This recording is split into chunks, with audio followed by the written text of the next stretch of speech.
Another way is the creation of these role models. They give us these I'll use the word black-faced role models here.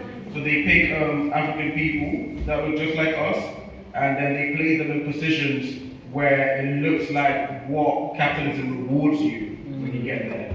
This can be the actors and all of these kind of people. We have African people getting knighted by the by the monarchy, by the same system that sets oppressors. And think of Benjamin Zephaniah, by the way.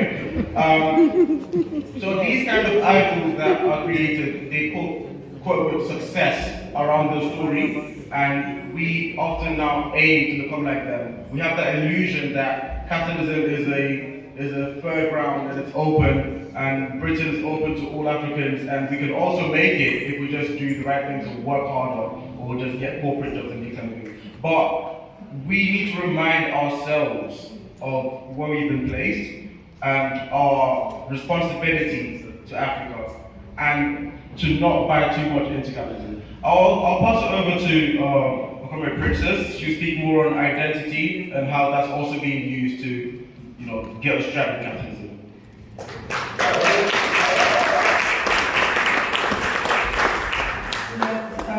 The glorification of capitalism is definitely like one of the main factors in trying to get African people to drift away from their African heritage, trying to keep you tethered to Britain, seeing that there is more success for you here, or that being able to adhere to capitalist ideologies is what is better for you, supposedly. But it also leads to a kind of false sense of patriotism, where you get people that are proud to be British and may no longer be proud to be where their African heritage is from. So just to tie us down here and drift us away from where we're from. Next I'll pass on to Comrade Stuart online.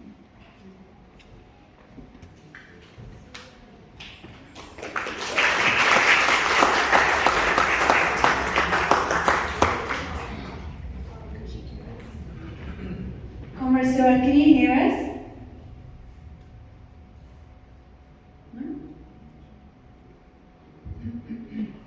Okay, maybe she'll connect back. I was going to talk about some of the strategies that are targeting African youth in the Americas, and it's directly linked. Really, it's a combination of both the strategies that we see occurring in Africa, such as unemployment, sanctions, the strangling of the economy, migration policies, border imperialism, all of these which feed into the oppression of African youth on the continent. This is then superimposed on in a lot of the countries, especially in South America, but also in the Caribbean, where African youth are seen as the minority, so they also face the brunt of racism within their own country. So the Americas is becoming heavily militarized, and due to the history of slavery, a lot of African youth live on the coast. So, for example, the coast of Colombia, the Caribbean and Pacific coast, in Guayaquil, in Ecuador, and these places have now become hotspots for militarization, especially in terms of U.S. imperialism. Just about a year ago, 4 black boys from the city of Guayaquil in Ecuador were killed by the Ecuadorian military. They were ages 11 to 15. They were kidnapped. There was a CCTV footage of them being kidnapped, put on the back of a military truck, and then their bodies were dismembered and burnt.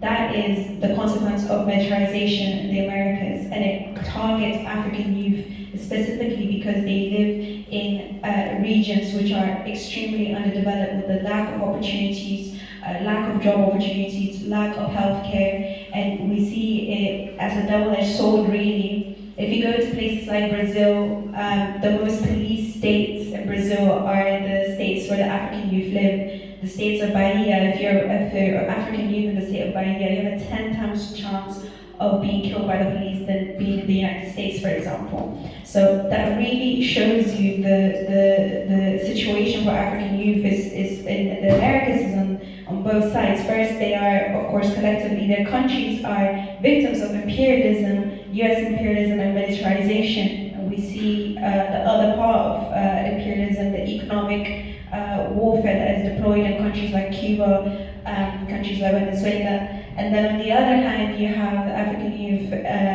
living in countries which does not see them as full citizens and as being able to live dignified lives. And so the African youth in the Americas really can be our compass for the struggle against oppression, whether that is imperialism or racism, because they are in this unique position where they experience because they are outside of the imperial code, they experience the brunt of imperialism, but also they experience the racism that we face here and also the strategies that target us here. Can Comrade Suad hear us? Can she hear? Because I think a lot of these are interlinked with the strategies also that we see in the African continent. An example of this is, of course, the expansion of AFRICOM and the militarization and the military bases that exist in Africa, which was ironically introduced, I think, during the Obama administration or like slightly before.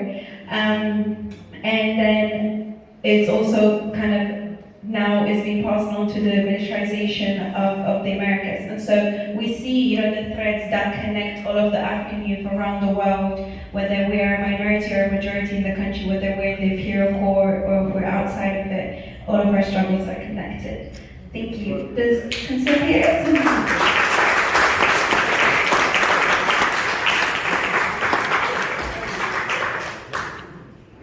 us? Comrades?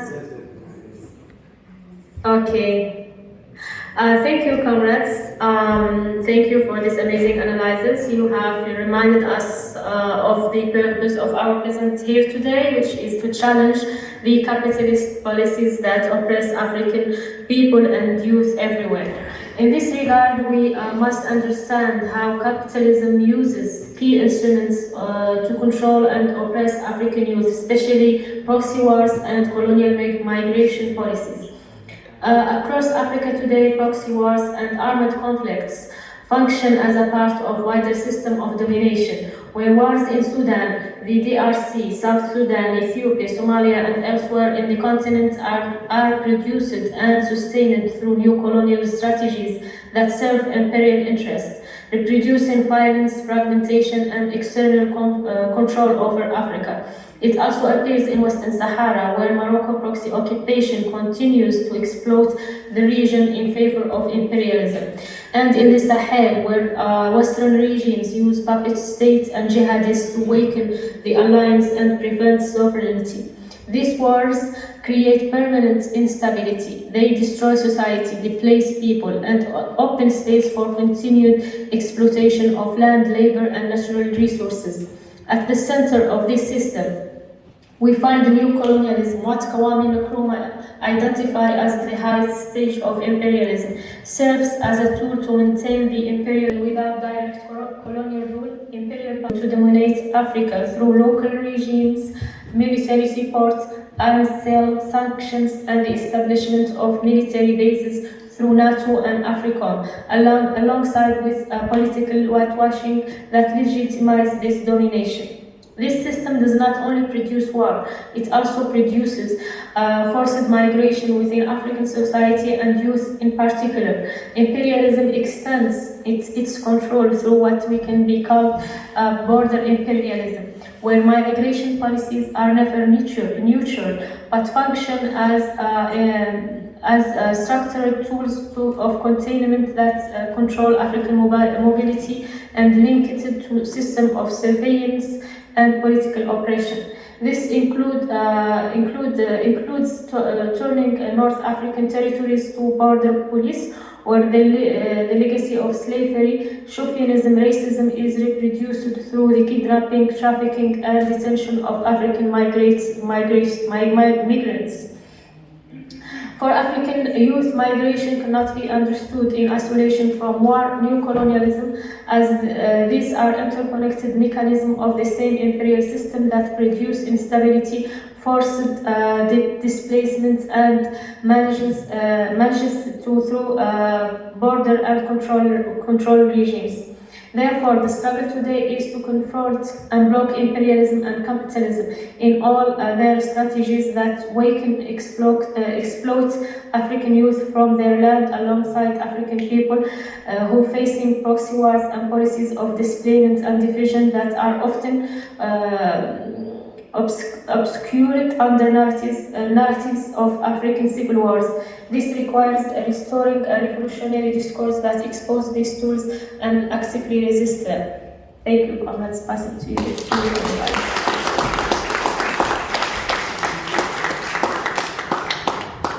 Thanks everyone.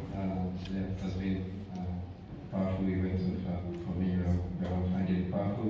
We're going to come to a conclusion now towards just to give an analysis from our organization's point of view of where we are. As Sergio Dr. Nkrumah correctly said in his nominal Neocolonialism, the last stage of imperialism, a book which we recommend that everyone that is a lover of humanity should read, whether we're African or non-African. Nkrumah correctly stated that we're in the last stage of imperialism.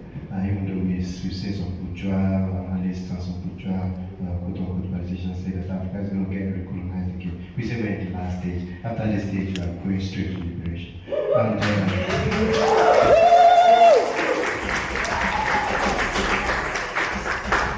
And, yes, come in.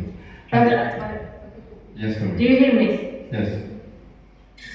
Okay. It's time, so let's just conclude. Are you with us? Anyway, so yeah, we said that we know where we are.